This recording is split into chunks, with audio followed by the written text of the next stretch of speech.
Joy to the Lord, all you nations. Come before him singing for joy. Serve the Lord, serve the Lord. Come before him singing for joy. Sing to the Lord with shouts of joy. Let all creation rejoice. Come join the song of praise to our God. He is the Lord. Sa ngalan ng Ama, ng Anak at ng Espiritu Santo. Amen. Sumainyo ang Panginoon. At sumayo rin. Mga kapatid, sa araw na ito ating pinagdiriwang ang banal na kapistahan ng ating mahal na ina, si Maria, at ang kanyang kalinis-sinisang puso. We are celebrating the feast of Mary and her Immaculate Heart. Tayo din ay tinatawag na magkaroon ng malinis na puso, kamukha ng ating mahal na ina. Dahil alam natin napakahirap mabuhay pag magulo at madumi ang ating mga puso. Ano bang iyong inaalala ngayon? Puno ba ng galit pa rin ang iyong puso? Baka merong kang kinaiinggitan. Baka merong kang hinanakit. Baka merong kang takot, pangamba. Baka ikaw ay may pagdududa. Ano man ang iyong nararanasan na masama o negatibo sa loob ng iyong puso, mga kapatid, bigay mo sa Diyos. Alay mo sa Diyos. Hayaan mo ang Diyos, siya lang ang manahan sa iyong puso para maging mabuti, maganda at magaan ang iyong paglalakbay, ang iyong karanasan dito sa buhay. Sa mga napakaraming beses na kung saan hindi pa rin tayo natutong bumitiw sa ating mga masasakit na karanasan sa nakalipas hanggang ngayon sa kasalukuyan. Pagdasal natin ito, hingin natin ang tawad sa Diyos, mga pagkakataon na kung saan di tayo nagpuri at nagpasalamat sa Kanya, nakalimutan nating sumunod sa Kanya, magtiwala sa Kanya. Para sa pagpapatawad natin, makita tayo minsan pa maging karapat-dapat na makatanggap sa mga banal na misteryo. Inaamin ko Sa makapangyarihang Diyos at sa inyo mga kapatid, na lubha akong nagkasala sa isip, sa salita, sa gawa, at sa aking pagkukulang. Kaya isinasamo ko sa mahal na Birheng Maria, sa lahat ng mga anghel at mga banal, at sa inyo mga kapatid, na ako'y ipanalangin sa Panginoong ating Diyos. kaawaan tayo na makapangyarihang Diyos, patawarin tayo sa ating mga kasalanan, at patnubayan tayo sa buhay na walang hanggan. Amen. Panginoon, kaawaan mo kami. Panginoon, kaawaan mo kami. Kristo, kaawaan mo kami. Kristo, kaawaan mo kami. Panginoon, kaawaan mo kami. Panginoon, kaawaan mo kami. Manalangin tayo. Ama naming makapangyarihan, ipagkaloob mo sa amin ang lakas upang alalayan kaming mga mahihina. Ngayon ginugunita ang mahal na Birheng Ina ng Diyos. Kami dinadalangin niya'y makabangon nawa sa pagkalugmok sa kasalanan. Niluluhog namin ito sa pamagitan ni Jesucristo kasama ng Espiritu Santo magpa sa walang hanggan. Amen.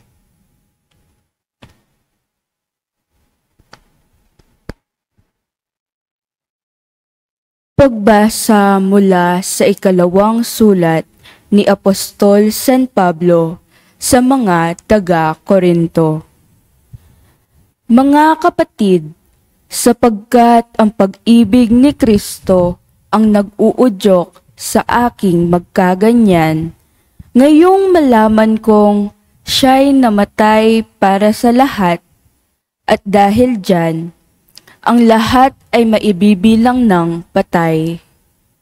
Namatay siya para sa lahat upang ang mga nabubuhay ngayon ay wag nang mabuhay para sa sarili, kundi para kay Kristo na namatay at muling nabuhay para sa kanila. Kaya ngayon, ang pagtingin namin kanino man ay hindi na batay sa sukatan ng tao. Noong unay gayon ang aming pagkakilala kay Kristo, ngunit ngayoy hindi na. Kaya't ang sinumang nakipag-isa kay Kristo ay isa ng bagong nilalang. Wala na ang dating pagkatao, siya'y bago na.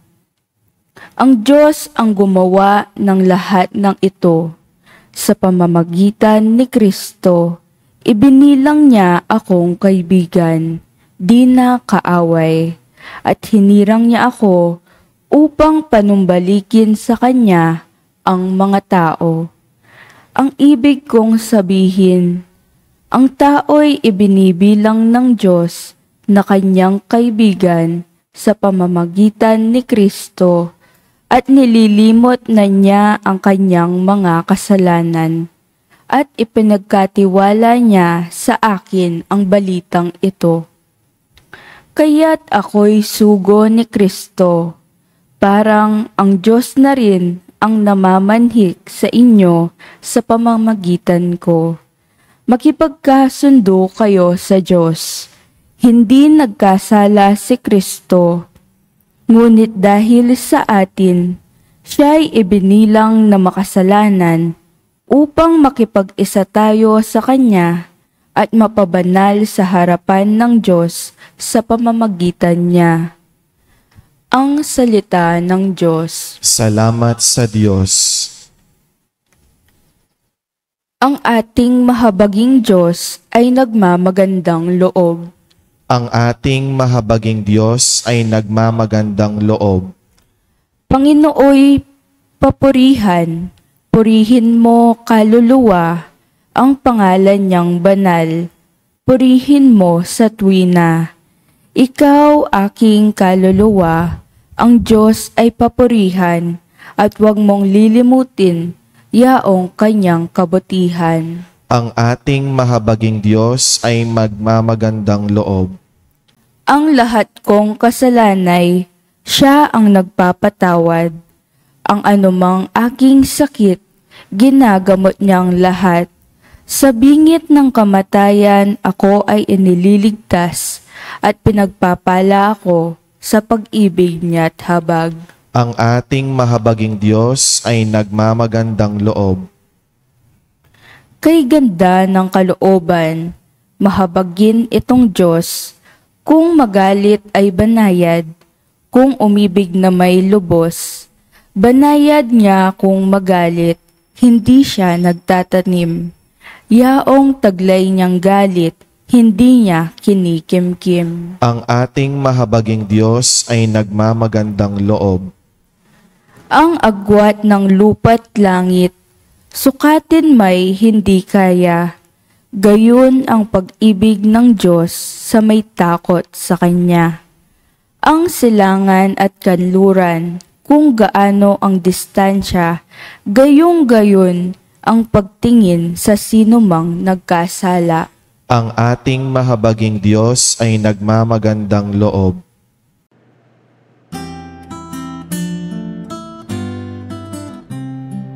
Alleluia, alleluia, alleluia, alleluia,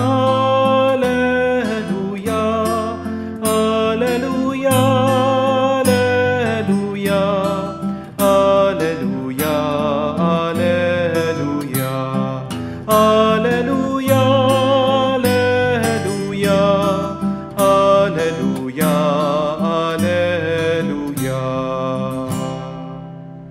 Birheng Mariyang matapat sa pagsunod sa pahayag ng Diyos na tagapagligtas.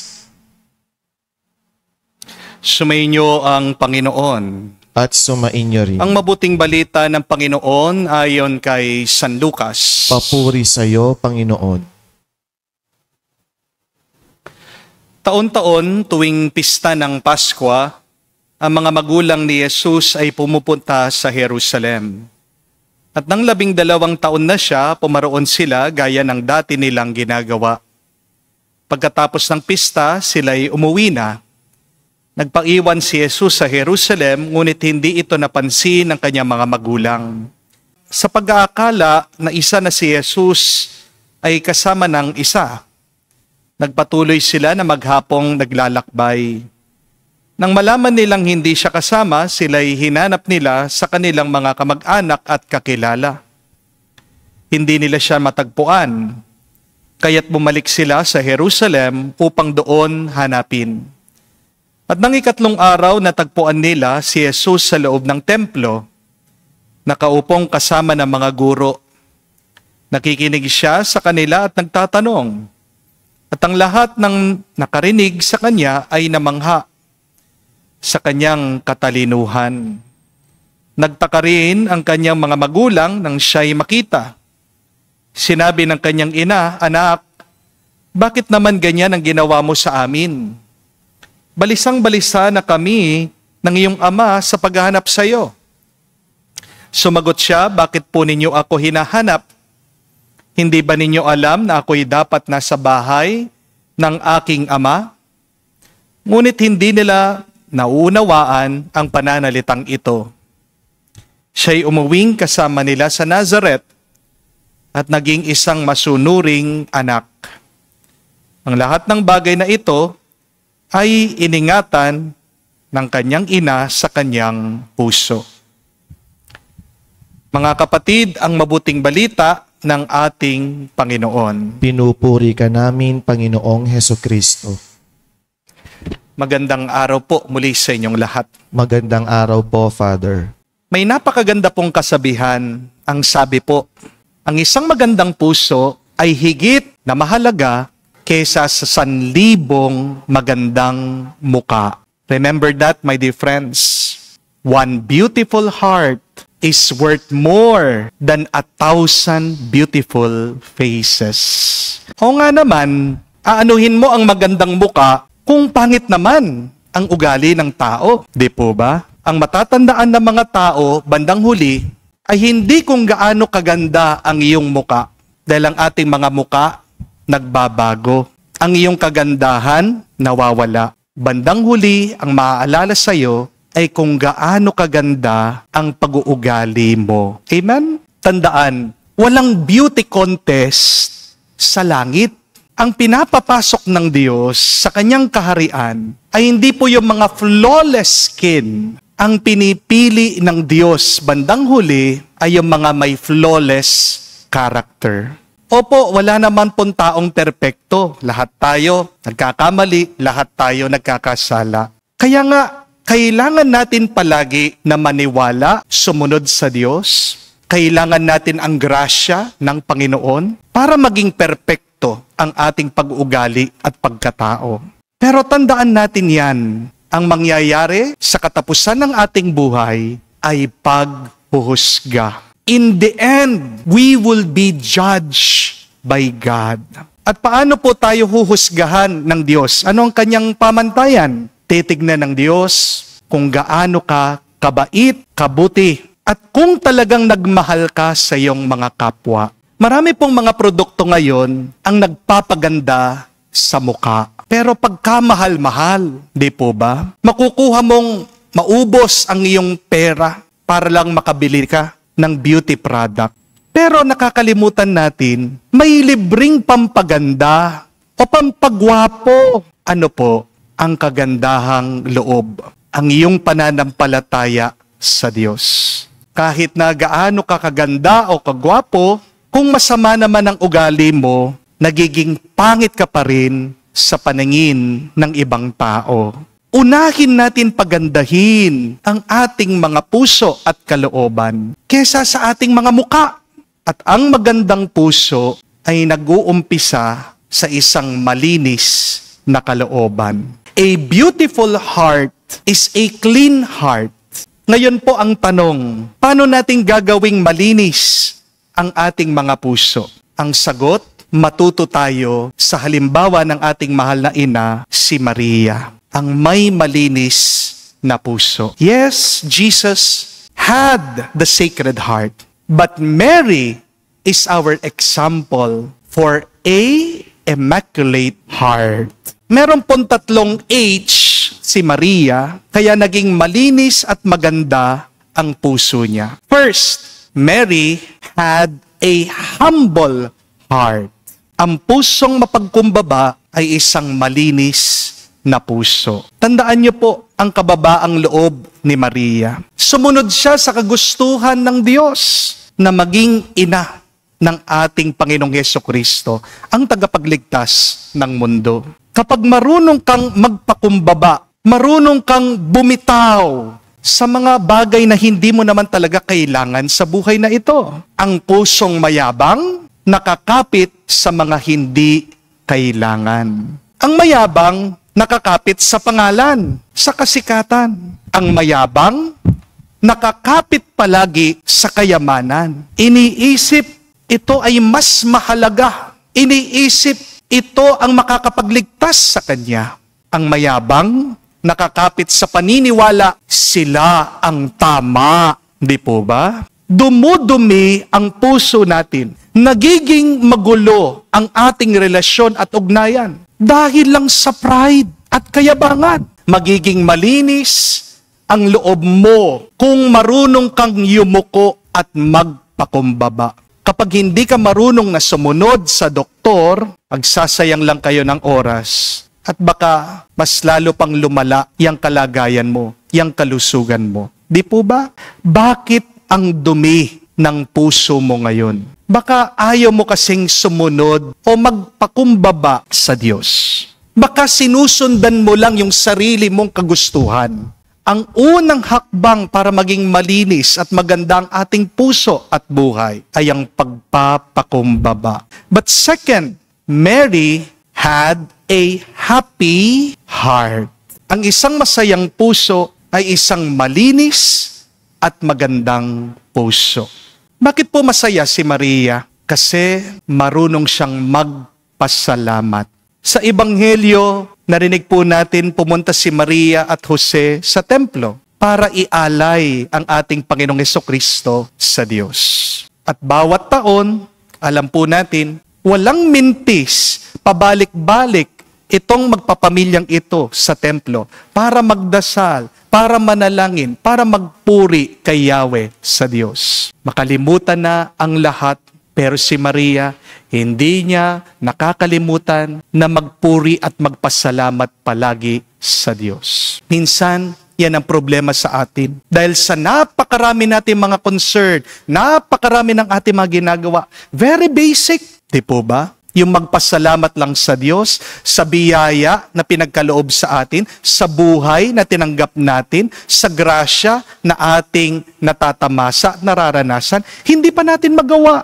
Kapatid, pag hindi ka marunong magpasalamat, diyan ka mag-uumpisang magreklamo. A happy heart is a thankful heart. And a thankful heart focuses on God's blessings. When you have a lot of desires, these desires become your garbage, trash in your heart. Our desires only bring about greed and resentment. Yung kagustuhan mo, yan lang ay nagtatambak na napakaraming bagay sa iyo. Pag hindi mo nakuha ang iyong gusto, anong nararanasan nyo? Diba? Naghihinakit kayo, sumasakit ang loob nyo. Kaya nga hindi nakakatulong yung napakarami mong pagnanais at gusto sa iyong buhay. Kaya nga tinuruan tayo ng Diyos, si Jesus. Isa lang dapat ang ating naisin. Ano? Ang kanyang kaharian. Seek first the kingdom of God and everything will be given to you besides. Kapag inuna mo, yan ang iyong ninais, ang kaharian ng Diyos, ipagkakaloob lahat sa iyo at sobra-sobra pa. Amen? Kapag nagpapasalamat ka palagi sa mga grasya at pagpapala ng Diyos, makikita mo, gaganda at gagaan ang pakiramdam mo. Amen? Ano man ang karanasan mo na pangit, hindi maganda, negatibo ngayon, kapatid, palagi ka lang magpasalamat. May sakit ka, nagpapagaling ka, marami kang utang, nagbabayad ka sa mga utang na yan, naghahanap ka ng pambayad sa mga utang. Iniwan ka man ng iyong asawa, nadidepress ka, nalulungkot ka, dahil mag-isa ka, nangangamba ka kung ano ang mangyayari bukas. Dahil dito sa gera, dahil walang kasiguraduhan ngayon sa iyong buhay, kahit na ano pang masakit, pangit o negatibo, magpasalamat ka. Dahil ang marunong magpasalamat sa Diyos, nagiging mas maliwanag at positibo ang kanyang buhay. Amen? Third and last, Mary had a helpful heart. Gumaganda, gumagwapong isang tao kapag matulungin siya. Pagkaganda-ganda man ng isang babae o pagkagwapo-gwapo man ng isang lalaki, kapag iyan makasarili at tamad, nakaka-turn off. Di po ba? Helpfulness is attractive. At para po sa ating mga Kristiyano, si Maria ay isa sa mga pinakamagandang babae. Bakit? Kasi napaka matulungin niya.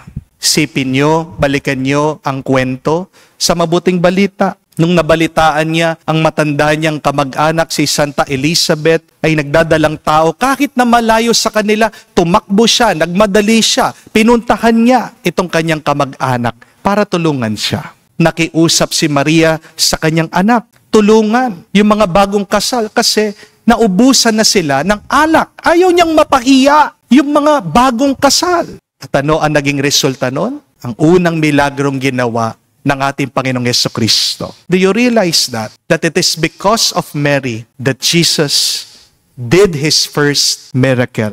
Dahil tumulong si Maria, nagkaroon ng milagro doon sa kasalan. At hanggang ngayon, sa pamamagitan ng mga iba't ibang aparisyon, bumabalik dito sa mundo, nagpapakita ang ating mahal na ina, para tulungan tayo sa ating mga pangangailangan. Pinagdarasal niya tayo. May magandang nakasulat po sa Biblia.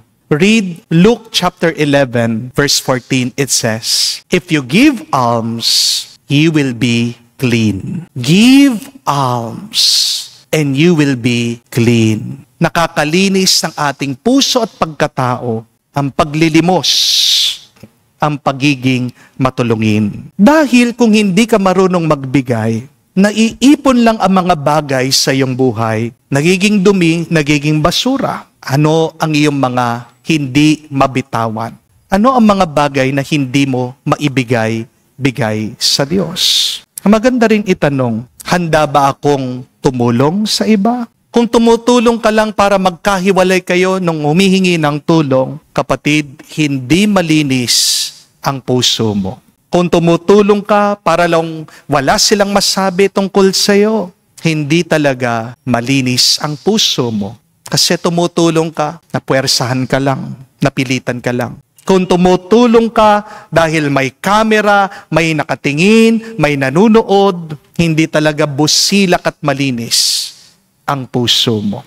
Ang tumutulong na may awa, pagmamahal at malasakit, sila talaga ang may pusong malinis na kamukha ng ating mahal na ina, si Maria. Kung magiging tunay tayong matulungin, magiging marangal tayo sa mata ng Diyos at tayo ay pagpapalain niya araw-araw. Huwag niyo pong kalimutan ang 3 H na ito, mga kapatid, para kayo din maging malinis at maganda ang iyong mga puso para matanggap niyo ang pagpapala ng Diyos. First, be humble, just like Mary. Second, be happy always, like the Blessed Mother. And third, be helpful. Mahalaga po na meron tayong maganda at malinis na puso. Bakit? Kasi kung ano ang laman ng ating puso, yan ang ating ipagkakaloob sa iba. I want you to remember this. What comes from your heart goes to the heart of people. I will repeat that. What comes from your heart will go to the heart of people. Hindi mo maitatago ang laman ng iyong puso. Kahit napaka-porma-porma pa ng iyong suot, kahit na pagkakapal-kapal pa ng iyong makeup, hindi mo maitatago ang laman ng iyong puso. Kung ano ang puso mo, may epekto yan sa mga tao. Kung marumi ang puso mo, ramdam yan ng ibang tao. As lalong-lalo na ang Diyos, wala naman tayong maitatago sa Diyos. Alam niya ang lahat.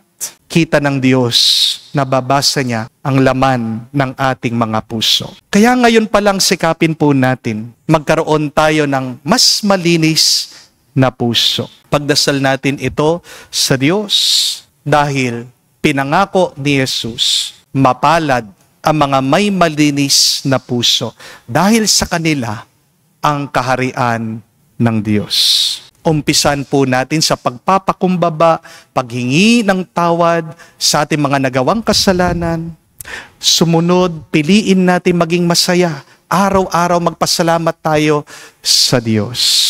Huwag nating kalimutan na tumulong tayo sa iba. Marami tayong mga pagpapala na tinanggap galing sa Diyos. Matuto ka naman magbahagi sa iba. Patulong tayo sa ating mahal na ina. Kaya sabihin natin sa kanya, Maria, sa iyong kalinis-linis na puso, gabayan mo kami ipanalangin ngayon at magpakailanman. Amen. Tumayo po tayo. Alay po natin ngayon sa Diyos ang ating mga dasal at dalangin. Ating sabihin, Panginoon, dinggin mo kami. Panginoon, dinggin mo kami. Ang simbahan naway maipakita ang kababaang loob ni Maria sa pamamagitan ng kusang loob na paglilingkod sa Diyos at sa tao. Manalangin tayo sa Panginoon. Panginoon, dinggin mo kami.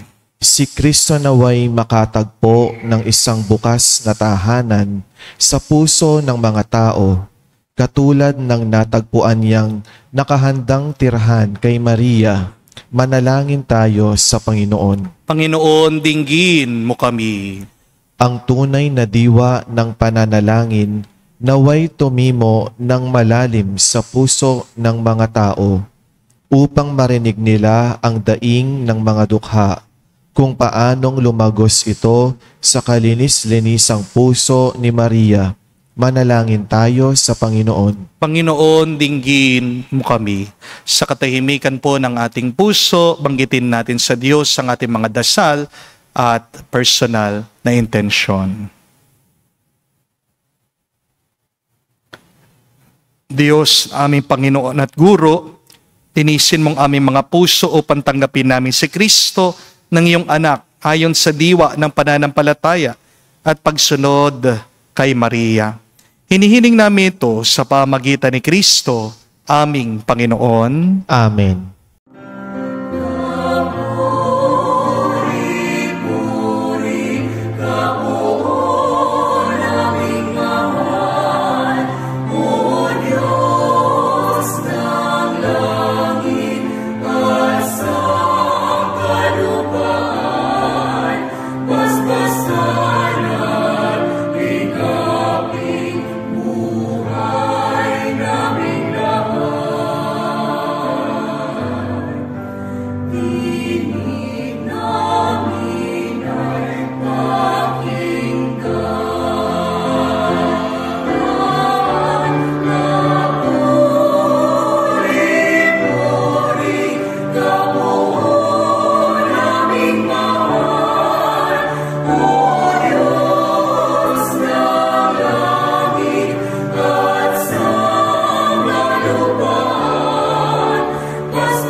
Manalangin kayo mga kapatid para ng ating mga paghahain ay kalugdan ng Diyos sa mang makapangyarihan. Tanggapin nawa ng Panginoon itong paghahain sa iyong mga kamay, sa kapurihan niya at karangalan, sa ating kapakinabangan at sa buong sambayanan niyang mahal. Ama naming lumika, sa paggunita namin sa Mahal na Birhen, hinihiling namin ang aming paghahain ay lakipan mo ng kapunuan upang kami ay maging handog na kinalulugod mo kailanman. Sa pamagitan ni Jesucristo kasama ng Espiritu Santo, magpa sa walang hanggan. Amen. Sumainyo ang Panginoon. At sumayo rin. Itaas sa Diyos sa inyong mga puso at diwa. Itinaas na namin sa Panginoon. Pasalamatan natin ang Panginoong ating Diyos. Marapat na siya ay pasalamatan. Ama naming makapangyarihan, tunay ngang marapat na ikaw ang aming pasalamatan. Ngayon, ginugunita namin si Maria at ang kanyang kalinis-sinisang puso. Bukod mong pinagpala sa babaeng lahat, ang Mahal na Birhen totoong mapalad na iyong piniling maging ina ng iyong anak nung isugo mo siya bilang aming Mesiyas sa kapangyarihan ng Espiritong Banal. Ang Birhen Maria ay naging inang tunay ng iyong anak na kanyang isinilang bilang liwanag nitong sanlibutan. Kaya kaisa ng mga anghel na nagsisiawit ng papuri sa iyo, nang walang humpay sa kalangitan kami nagbubunyi sa iyong kadakilaan.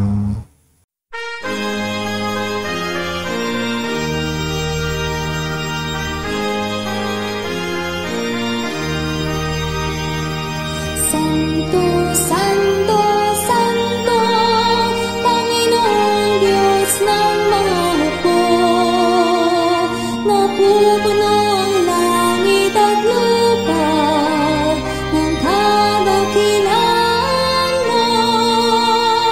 Hosana sa kaitasan, pinagpalang na paninito sa ngalan ng Panginoon.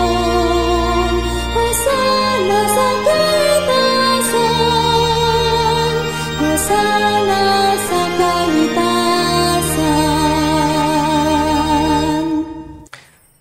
Ama naming banal, ikaw ang bukal ng tanang kabanalan, kaya't sa pamagitan ng iyong Espiritu, gawin mong banal ang mga kaloob na ito, upang para sa amin, maging katawan at tugon ng aming Panginoong Heso Kristo. Bago niya pinagtiis ang kusang loob na maging handog, hinawakan niyang tinapay, pinasalamatan kanya. Pinaghati-hati niya iyon, inabot sa kanyang mga alagad at sinabi, "Tanggapin ninyong lahat ito at kanin. Ito ang aking katawan na ihahandog para sa inyo."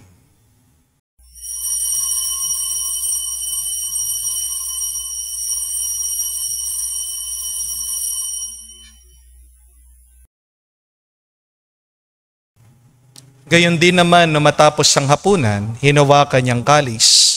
Muli kanyang pinasalamatan. Inabot niyang kalis sa kanyang malagad at sinabi, "Tanggapin ninyong lahat ito at inumin. Itong kalis ang aking dugo, ng bago at walang hanggang tipan. Ang aking dugo na ibubuhos para sa inyo at para sa lahat, sa ipagpapatawad ng mga kasalanan. Gawin ninyo ito sa pag-aalaala sa akin."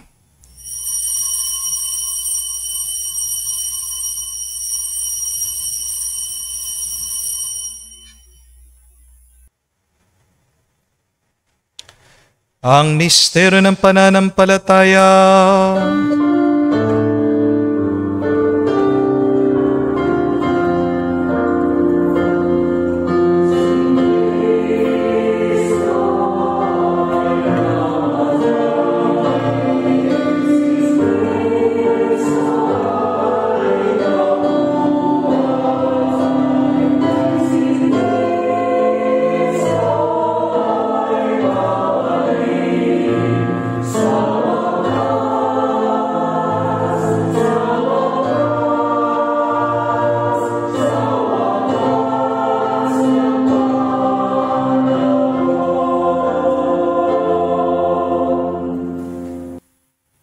Ama, ginagawa namin ngayon ang pag-alaala sa pagkamatay muling pagkabuhay ng iyong anak.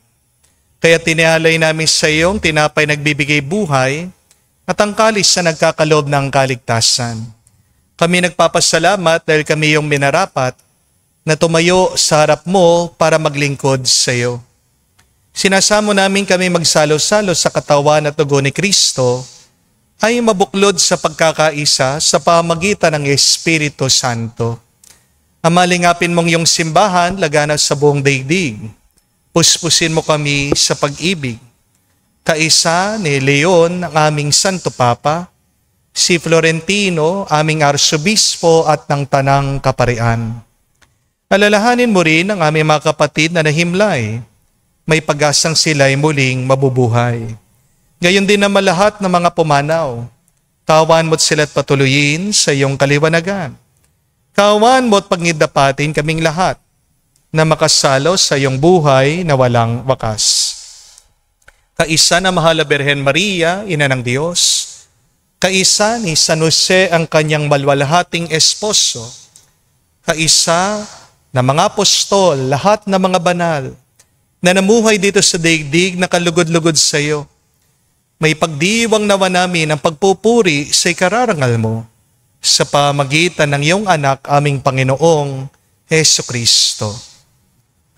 Sa pamamagitan ni Kristo, kasama niya at sa Kanya, ang lahat ng parangal at papuri ay sa iyo, Diyos Ama, makapangyarihan, kasama ng Espiritu Santo, magpasawalang hanggan.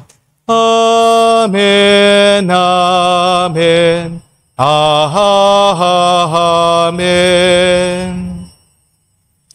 Sa nakakagaling na utos sa turo ni Jesus sa Panginoon natin at Diyos, ipahayag natin ang lakas loob.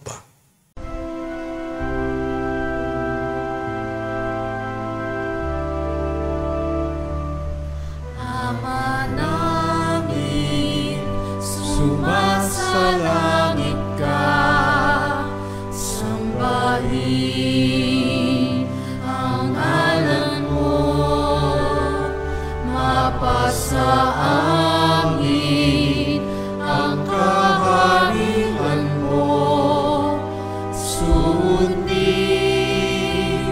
ang loob mo dito sa lupa, para lang sa langit. Bigyan mo kami ngayon ng aming kakanin sa araw-araw,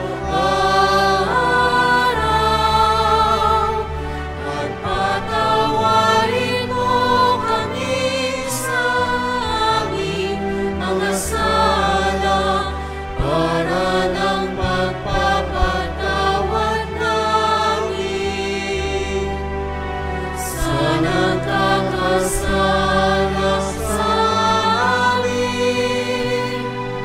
At huwag mo kami ipahintulot sa tukso, at iadya mo kami sa lahat ng masama.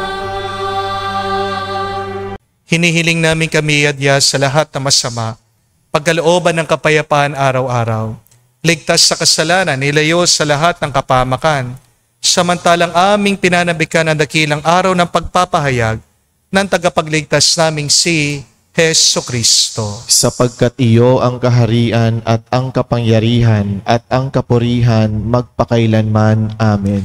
Panginoong Hesukristo, sinabi mo sa mga apostol, kapayapaan ang iniiwan ko sa inyo, ang aking kapayapaan binibigay ko sa inyo.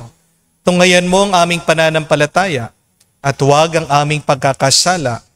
Pagkalooban mo kami ng kapayapaan at pagkakaisa, ayon sa iyong kalooban, kasama ng Espiritu Santo, magpa sa walang hanggan. Amen. Kapayapaan ng Panginoon ay laging sumainyo. At sumayo rin. Magbigayan po tayo ng kapayapaan sa bawat isa. Piso niyo po, kapayapaan po sa inyong lahat.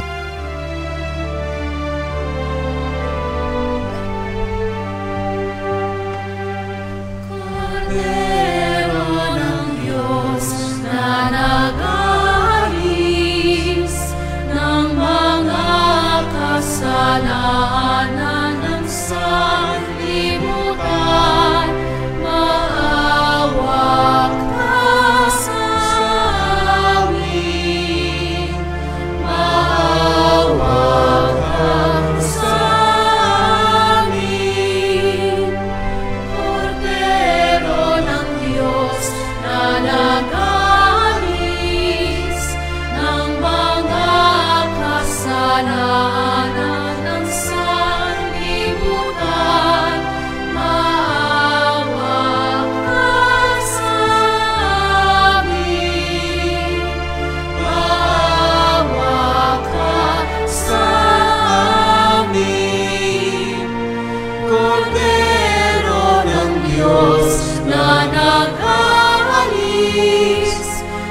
Mga kapatid, naririto ang ating Panginoong Jesucristo, ang Kordero ng Diyos.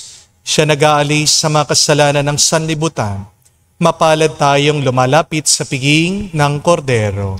Panginoon, hindi ako karapat-dapat na magpatuloy sa iyo, ngunit sa isang salita mo lamang ay gagaling na ako.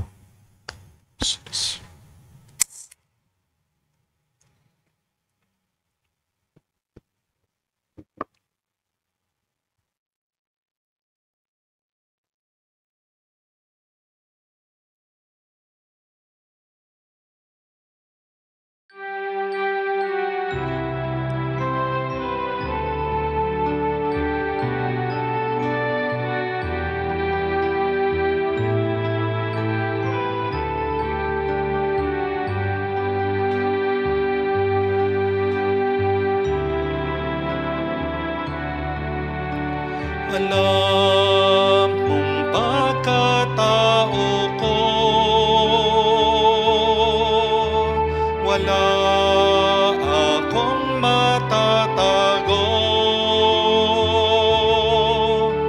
Alam mong aking isipan, alam mo ang lahat ng ginagawa ko, O Diyos. Gabayan mo ko, Diyos, sa buhay na ito. Ilapit mo ako sa pagmamahal mo. Dalhin mo ko, Panginoon, sa kalangitan. Buhay kasama mo.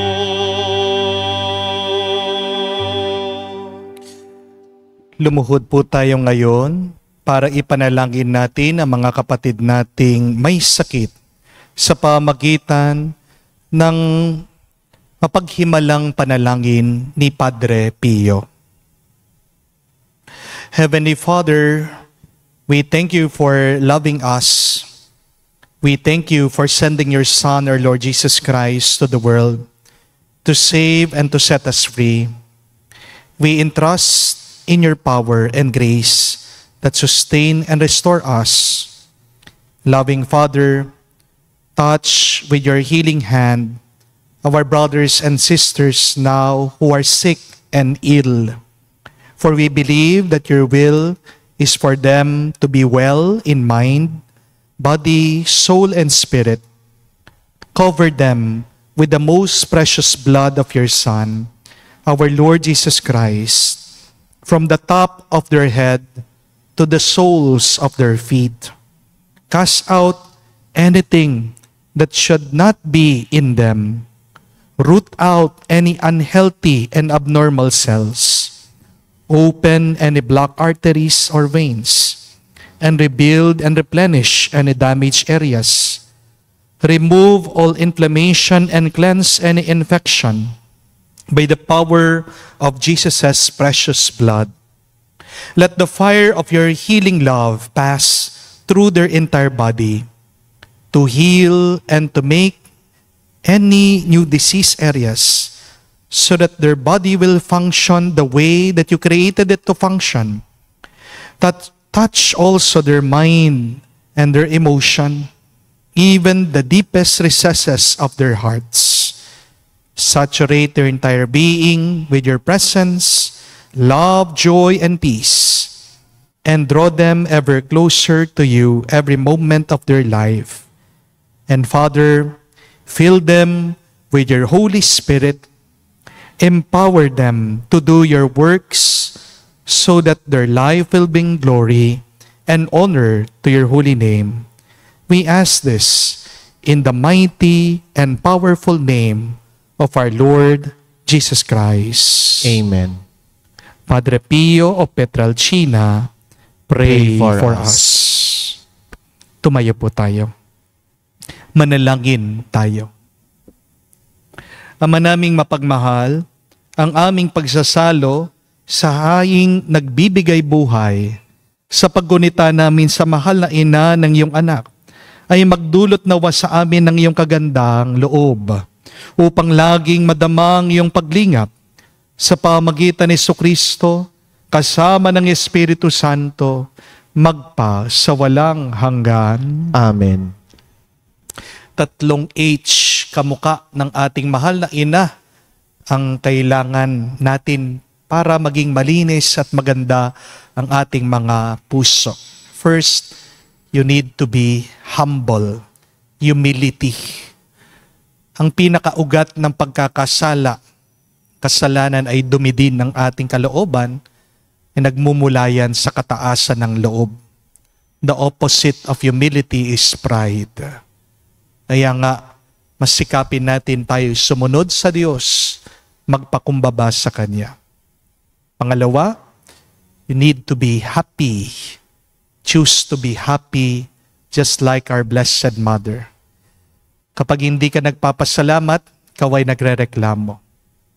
Ang pagrereklamo, hindi rin nakakaganda ng ating mga kalooban.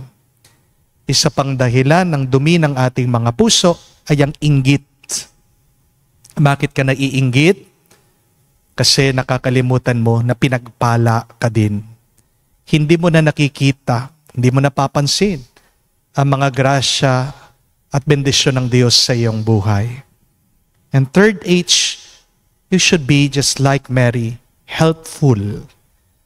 Pwede kang tumulong, kapatid.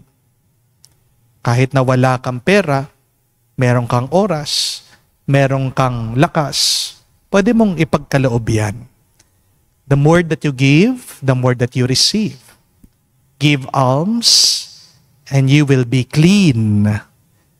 Ang iyong pagnanasa ay nakakadumi lang sa iyong puso.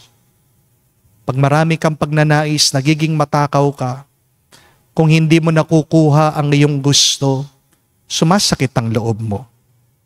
So, itong ating pagdasal, mga kapatid, sa araw na ito, na tayo ay maging humble, pagkumbaba, piliin natin maging masaya, be happy, and please, be helpful always because you have been blessed by God. Sumainyo ang Panginoon. At sumaiyo rin. At kayo ay pagpalain ng Diyos makapangyarihan sa lahat, sa ngalan ng Ama, ng Anak, ng Espiritu Santo. Amen. Ang ating misa ay natapos na. Humayo kayo sa kapayapaan ni Kristo. Salamat sa Diyos.